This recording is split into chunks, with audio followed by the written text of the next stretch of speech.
It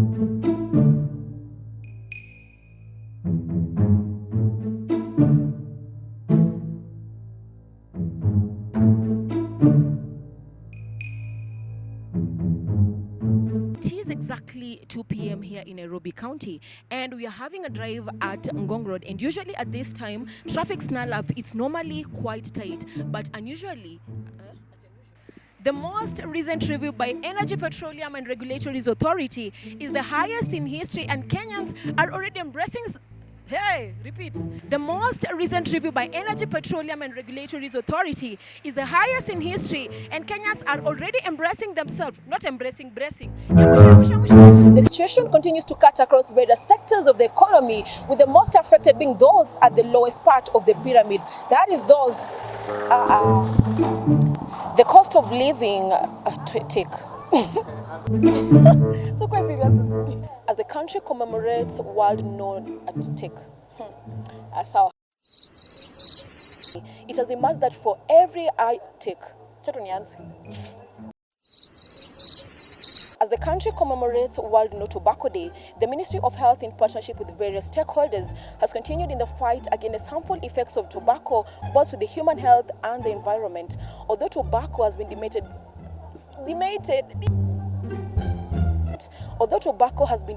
for the longest time as a cash crop that contributes to the growth of the economy, it has emerged that for every those are chants by hungry Kenyans. The prices of basic commodities have been rising adversely in the last few months, cutting Stop. Those are chants by hungry Kenyans. The prices of basic commodities have been rising in the first few months, cutting across a broad spectrum of goods and commodities. Those are chants by hungry Kenyans. The prices of basic commodities have been rising in the first few months, cutting across a broad spectrum of goods and commodities. The Med Expo Africa is set to run for the next 3 days here in Nairobi County at Sarit Center, and it aims at bringing together various manufacturers and processors of various items, especially advancing technology. The Med Expo Africa 2022 will be running for the next 3 days here in Nairobi County at Sarit Center, and it aims at bringing together various stakeholders in various sectors, including the medical sector, rather the health sector, with the purpose of improving and also marketing various products within Kenya and other countries in Africa. Cecelia Lubanga, Look Up TV. Promoting partnership between foreigners and locals in the process of It's almost 2 days since April landed the new fuel prices, which has increased by 9 shillings, and it's reported to be the highest in history. And in order the government to cushion citizens, it has subsidized the price in order. Another one. It is almost 2 days since April landed the new fuel prices, which has increased by 9 shillings, and is reported to be the highest in history. In order to protect citizens from the high cost, the government is subsidizing.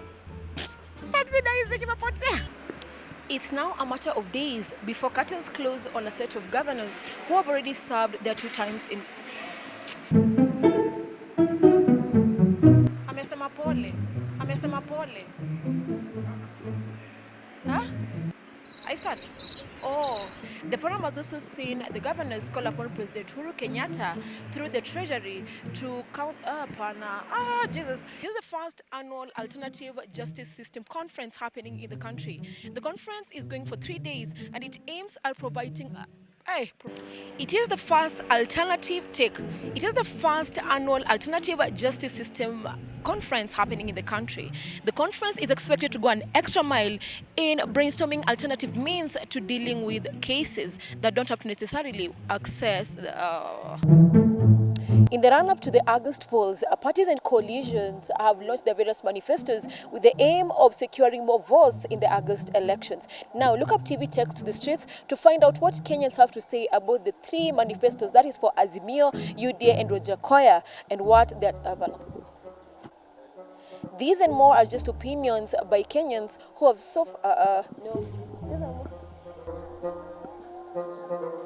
In the run-up to the August polls, parties and coalitions have launched their various manifestos with the aim of securing more votes in the August elections. Now, Look Up TV takes to the streets to find out what Kenyans have to say about the various manifestos that have so far been launched.